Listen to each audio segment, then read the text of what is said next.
신구약 중간사에 대해서 알아보겠습니다. 구약의 마지막 선지자 말라기에게 하나님의 말씀이 임한 후에 그 어느 누구에게도 계시가 내리지 않았어요. 약 200년간의 포로 귀환의 역사 속에 함께 하셨던 하나님은 그 이후 침묵하셨는데요. 마치 애굽에 내려간 70명의 야곱의 식구가 모세가 등장하기까지 400년 동안 무슨 일이 있었는지 침묵하셨던 것처럼 말라기 이후 예수님이 등장하기까지 약 400년 동안 역사한 성경은 역시 침묵합니다.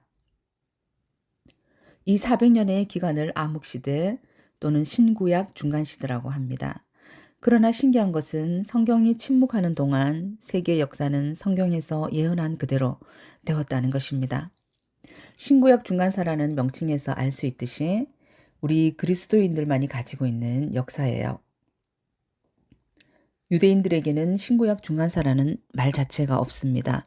왜냐하면 유대인들은 신약 성경도 없고 예수 그리스도를 메시아로 인정하지 않기 때문에 신구약 중간사란 역사 자체가 없는 것이죠. 그런데 우리는 그 과정들이 그리스도인으로서 신약 성경과 어떻게 연결되어지는가를 고민하면서 우리가 중간사를 통하여 신약 성경으로 어떻게 연결되어지는가를 발견하는데 의미를 가지고 있다고 할 수 있습니다. 그런데 엄밀하게 구약 성경에서 신구약 중간사의 400년 역사에 대해 절반 정도는 알려준다는 것이죠. 다니엘서는 정확하게 세계 역사를 예언하고 있는데 느부갓네살이 꾼 금신상의 예언이 메데, 바사, 헬라, 로마까지의 미래의 역사를 예언해 놓았습니다. 정확하게 성경은 그 예언들을 이루는 것을 볼 수 있습니다. 또 이사야 예언에서도 알 수 있는데요.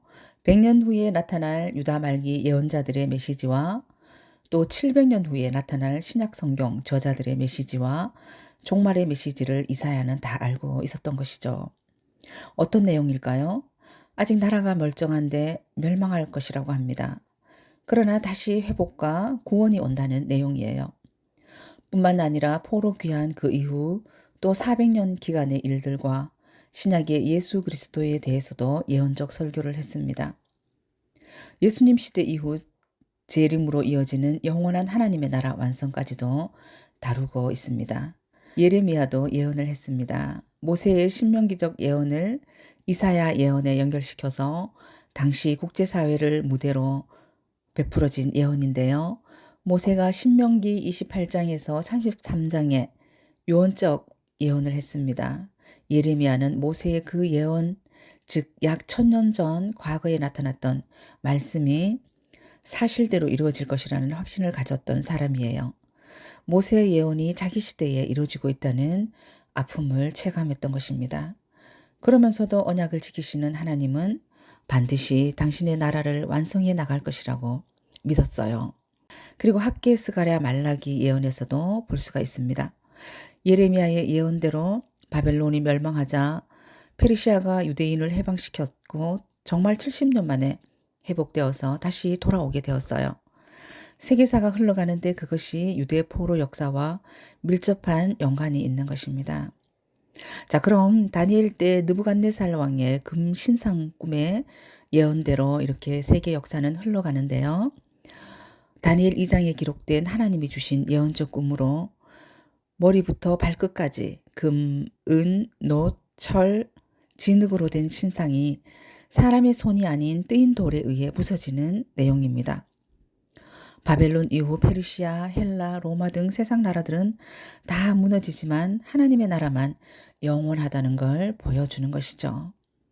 자, 그럼 금신상에서 금머리에 해당하는 바벨론입니다. 바벨론은 70년을 지배했는데요.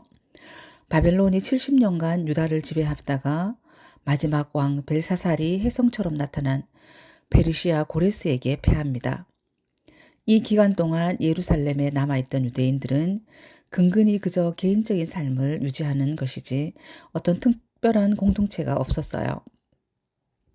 그리고 두 번째, 은으로 된 가슴과 팔을 상징하는 메데 바사입니다. 페르시아죠.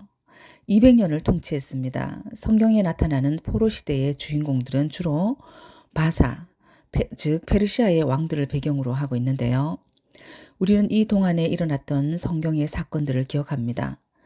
예루살렘으로의 포로 귀환, 성전 재건, 또 성곽 재건, 개혁운동 등을 통해 새로운 포로 귀환 공동체가 생기는 기간이죠. 후대에 이르러 역사는 이 공동체를 유대교라고 명명하는데요.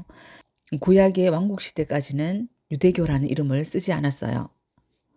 나라가 없어진 이후 과거 왕국의 조직이 아닌 새 공동체 그룹이 형성되면서 유대교라는 이름으로 일반 역사 속에 남게 되었다는 것입니다. 이렇게 명명하게 된 가장 큰 중심 인물은 바로 에스라예요. 새로운 정체성을 띠고 역사에 등장하게 된 다윗의 후손 유대인들입니다.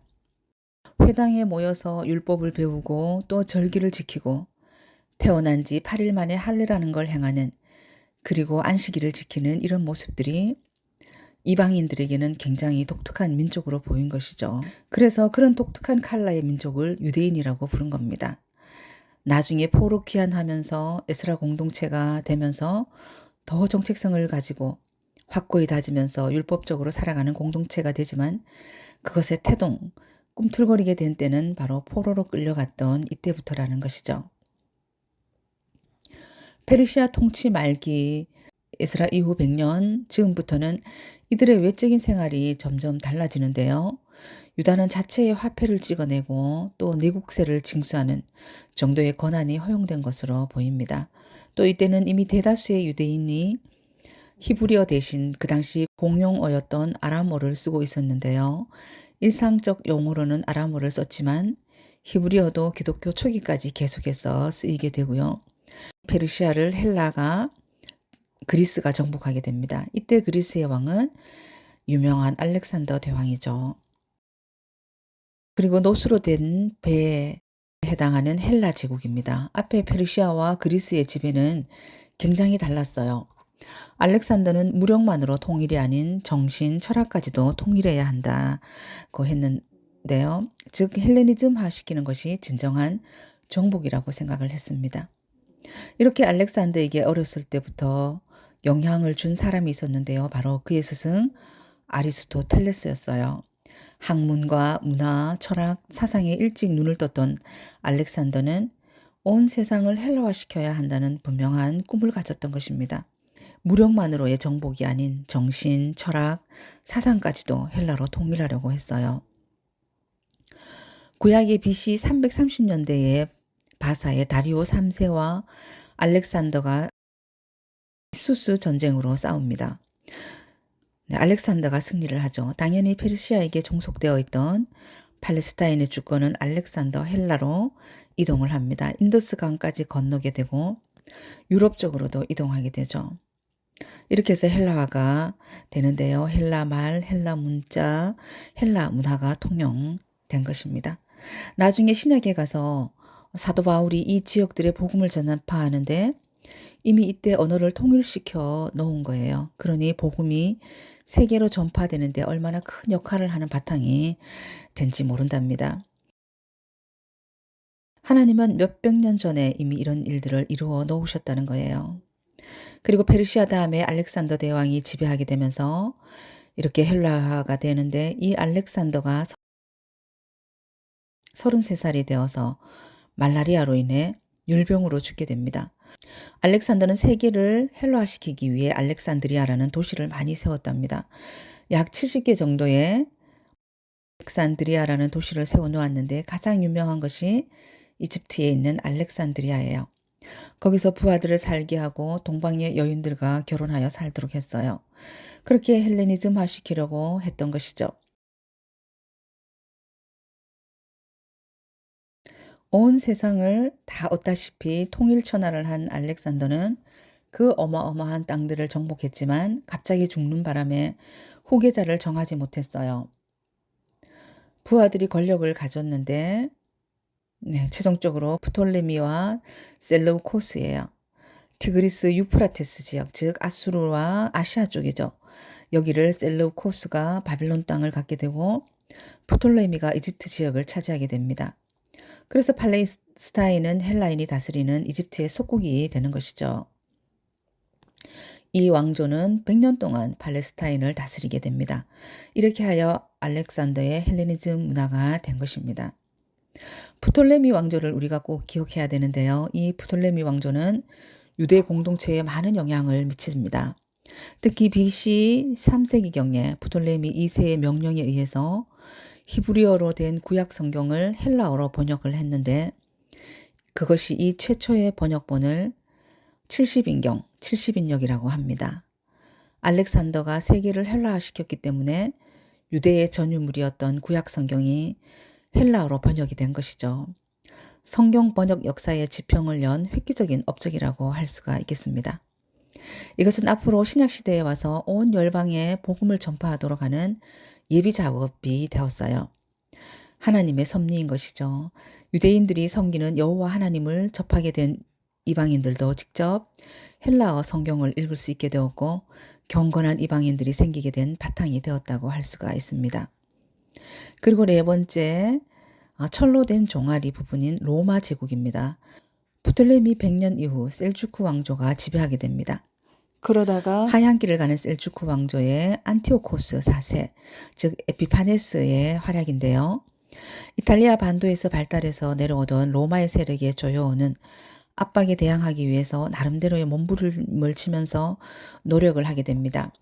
자신의 조그마한 땅들에 있는 신전의 금들을 가져다가 로마에 조공을 바치게 되죠. 힘든 경제 상황이 옵니다. 안티오코스 4세 에피파네스는 예루살렘의 성전에 들어가서 금은 기병들을 몰수해서 가져갈 뿐만 아니라 하나님을 예배하지 못하게 합니다. 자신을 제우스 신이라고 지칭하며 자신을 신격화하고 제사를 지내지 말라고 하고 할례까지 못하게 했습니다. 그리고 돼지 머리까지 제물로 성전에 갖다 놓고 바치라고 합니다. 이 같은 압박을 견디지 못해서 안티오코스 4세의 잔인한 유대교 탄압에 대항하여 항거하기 시작합니다. 그래서 제사장인 마따디아가 마카비 운동을 일으킵니다. 이때 성전을 더럽게 정결케 하는데 이것을 기념으로 지키는 명절이 바로 수전절이에요. 이 수전절의 의미는 나라를 되찾은 후 예루살렘 성전을 깨끗하게 하는 것을 기념하는 명절입니다. 신약에도 나오죠. 하누카라고 하는데요. 미국에서는 지금도 크리스마스와 함께 이 명절을 지킨다고 해요.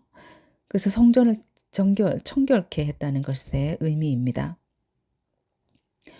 마카비 유다 공동체는 어떤 때는 바벨론이 또 어떤 때는 페르시아가 프톨레미가 통치를 해도 나름대로 그냥 자기끼리 살아갔던 것이죠. 그런데 안티오코스 4세에 그 에피파네스가 너무 못 살게 구니까 살겠다고 반란을 일으켜 주권을 찾게 됩니다. 이 마카비 혁명 이후에 에돔 지역까지 정복하게 되고 정치적으로 독립을 합니다. 이 왕조가 하스모니안 왕조예요. 이 하스모니안 왕조는 마카비 혁명으로 독립국가가 된 왕조입니다. 그래서 제사장 가문이 왕의 역할까지 하는 것이죠.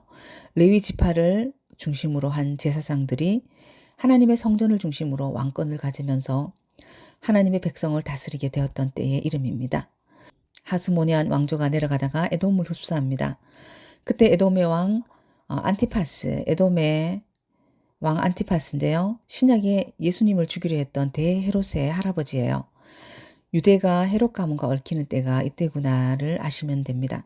그리고 하스모니안 왕조는 에돔의 왕이었던 안티파스를 에돔의 총독으로 임명하고 유대의 조공을 바치게 하죠. 이렇게 100년을 이어오는데요. 이때 하스모니안 왕조 당시 세계 주변 상황을 보면 로마가 세력을 확장합니다. 시간이 흐르면서 에돔의 왕 안티파스, 그 아들 안티파터 때 로마가 커가는 것을 알고 로마와 합세해서 하스모니안 왕조에 반역하게 됩니다. 후에 로마를 등에 업고 유대의 왕자리까지 차지하게 됩니다. 이렇게 해서 유대는 또 로마의 지배 아래에 들어가게 되는 것이죠. 그래서 로마 지배 아래 또 에돔 아래 이렇게 이중구조 지배 아래 유대가 놓이는 상황이 신약의 배경이 되는 것입니다. 이렇게 신구약 중간사 400년의 역사에 대해서 알아보았습니다. 그럼 이 신구약 중간사에 영향을 미쳤던 중요 인물들에는 어떤 사람들이 있을까요? 다음 편에서 알아보겠습니다.